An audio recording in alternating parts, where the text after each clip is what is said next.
Hello, namaste. Welcome to Psych Tidbits. Change your thoughts, change your world. So, in the previous episodes, we spoke about what is procrastination, the science behind it, the neuroscience behind it, and how our brain tries to avoid and protect us. And we also learned about the myths and patterns and triggers of procrastinators. So, in today's episode, we will discuss about how procrastination is more than just delaying a task.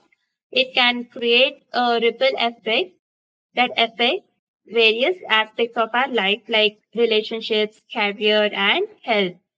So it is very crucial for us to understand its impact and take measurable, actionable steps to overcome it. So the most important impact is increased stress. When tasks are delayed and it gets piled up, it leads to a sense of overwhelm. So, this constant pressure affects our overall well being and makes it harder to enjoy even a slight happy moments, even the slightest moments in your day to day life. So, what happens is when the brain experiences chronic stress, it releases a stress hormone called as cortisol. So, what is the role of cortisol is basically it creates a negative impact on our cognitive functions. We cannot have a balanced emotional state. So, when stress levels rises, we tend to fear, we tend to anxious, we get panic attacks, and we get we cannot focus on one single task and we cannot handle numerous tasks at the same time. So, cognitive function is completely hampered. Our mind keeps jumping, the monkey jumps from from one branch to another branch. So, even we will not be able to concentrate on the activity which we were supposed to do. And this leads to disorganization. So, when we are stressed out, we cannot maintain a proper time management, right? So, making daily activities feels chaotic. So, simple tasks like paying electric bills, uh, running a small errands also, we feel like okay, let me do this later. Maybe I have to focus on this now, and we are neither focusing on that particular task or neither focusing on this particular task. So what happens is like everything is like incomplete. And so when things are like incomplete, it makes us disorganized, and again it creates more stress.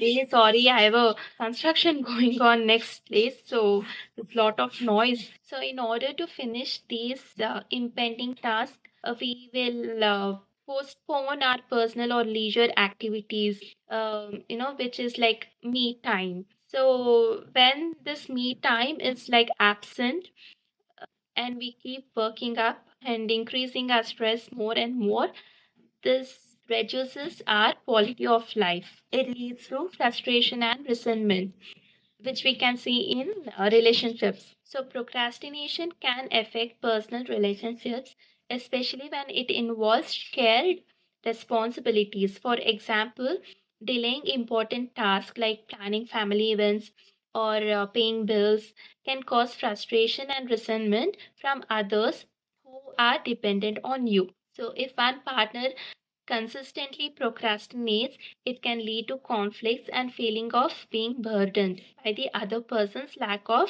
initiative. And it also leads to broken trust. So, if one partner repeatedly keeps failing to fulfill promises or commitment, the other person may begin to feel neglected or let down. So this feeling can create trust issues, like when you say something and when you do not stick on to it throughout, like in the sense, the other person may think okay, once or twice it's fine, but when it keeps on happening and it becomes a habit, the other person definitely cannot trust you with something which you were supposed to do. They will get the mindset that okay, this person is always like this, he doesn't heed to my words, he doesn't care for my feelings, or he cannot even stick on to his own words or his own commitment. So this will definitely become a big strain in your relationship. and communication breakdowns. So, procrastination may result in avoiding difficult conversations and putting off discussions that is very important. It's about important matters like finances or relationships issues or long term plans or anything to do with the child. So, all this can create a disconnect and prevent resolution, leading to further relationship strain. So when you keep saying like, okay, or let's speak about this tomorrow, and then the tomorrow doesn't come, or I'm kind of exhausted right now, I just want to let's have this conversation later, and then you will be sitting and scrolling the phone, or you will say like you are tired, and instead of going and taking a nap, you would sit and watch something, or you will be like, you'll just go out with somebody. All this kind of activities of a procrastinator will definitely trigger the other person, and they will lose trust on you. So in professional world, procrastination leads to unfinished projects and poor performance. So this reduces overall productivity, which in turn affects the individual's career and growth. So this reduces overall productivity of an individual, career growth and success. So delaying tasks can give you a bottleneck effect, like piling up tasks, and it's almost towards your neck, and you cannot breathe. It's like suffocating, and the deadline is near. So what happens? You tend to rush the task, and so these last minute rushes, it diminishes the quality of work and increases lots of stress. The increase in cortisol level, applying for promotion or important meetings or anything of that sort. So these missed opportunities can significantly hinder your career advancement. And so when you miss these kind of opportunities, it definitely will be having an impact on your reputation.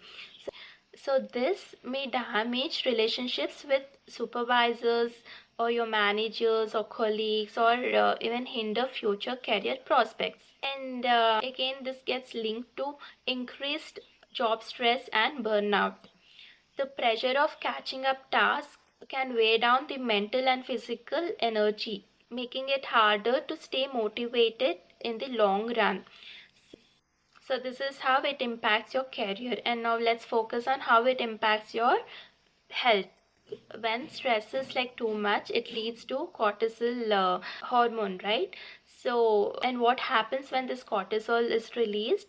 It basically doesn't allow us to have a proper function of our emotions, leading us to physical health impacts such as high blood pressure, heart disease, digestive issues, and weaken immune system also. So let's see how exactly it is linked. So delaying important tasks and piling it up, we know like there is like lots and lots of tasks which is pending, and yet we are not able to focus it because of the cortisol hormone, which is not allowing us to focus on a single task, and it also avoids us to do multiple tasks at the same time. So delaying important tasks often leads to late night work sessions. So we will be awake, and then we exhaust our brain, so our sleep patterns get affected. There's always these thoughts like, I know I haven't done this task, I haven't done that task, this work is pending, that work is pending, and I have to pay this person, I have to pay that person. So it's basically cycling inside your mind, and because of this you're not able to sleep properly, and being awake all the night thinking what to do, how to do, and you're also compromising on the work. So chronic stress from procrastination can weaken the immune system, making you more susceptible to illness and affecting recovery times. Procrastination is often associated with feelings of guilt, anxiety, and low self-esteem. So all of these emotions lead to mental health conditions like depression. So the brain's stress response becomes heightened, and procrastination turns into a vicious circle of avoidance and negative thinking. So how can we conclude? Procrastination's impact on our life can have far-reaching effects on various areas of life. Its impact extends beyond just delaying tasks. It affects how we manage our daily responsibilities, build relationships, progress in our careers, and take care of our health. The consequences, we can take proactive steps to overcome procrastination, thus improving our well being, productivity, and overall quality of life. So, rewiring your brain involves understanding the science behind procrastination and actively creating habits to overcome it. So far, we know why we procrastinate, what makes us to get into procrastination, and how does it have an impact in our lives, and why we have to change it, right? So with a simple example, let me teach you how to rewire your brain to overcome procrastination with simple practical strategies. Okay, many people procrastinate when it comes to fitness, even though they know that it is quite essential for physical and mental well-being. But somewhere people hesitate to continue the flow, to exercise and to keep themselves fit. A solution for any problem, you need to understand what exactly the problem is, right? So similarly, even over here, understand why you are procrastinating. So for example, if you're procrastinating for a physical exercise routine, understand why you're procrastinating. Is it because of fear of discomfort? Like, do you get any aches or soreness, or do you have issue with your feet, like to walk for long distance, something like that? And is it a feeling of overwhelmed? So committing yourself for a 45-minute routine would be quite challenging and daunting, right? So is it because of that, or is it because of, like, if you have scheduled your exercise routine in the early morning and you don't want to get up